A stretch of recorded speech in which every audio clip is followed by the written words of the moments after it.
My dad was a Rockford Republican. He always voted Republican, except once.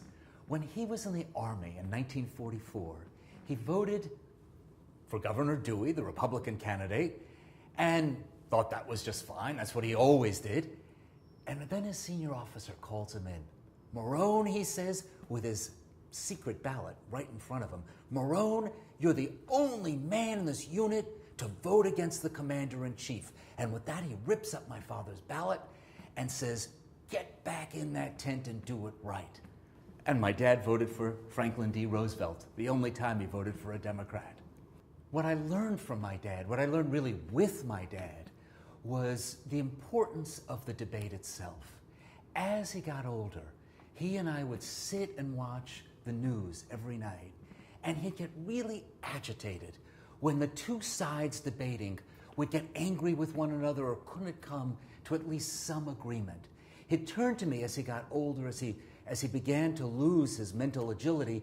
He'd turn to me, we'd be sitting side by side, holding hands.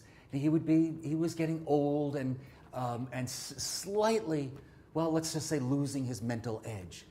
And he would just get agitated. Why do they have to always disagree? He'd say, why can't they agree? So we'd sit there and watch the news, and when the two sides came to some understanding, they didn't have to agree fully, but they had to understand each other's positions.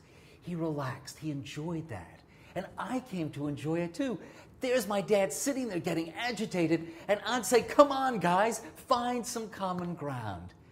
I always bring that to my teaching. As I look at my students, I want them at the end of my classes to, the spirit of my dad, to begin to feel like, okay, I've got a much deeper understanding of my own position, but I also understand the other position.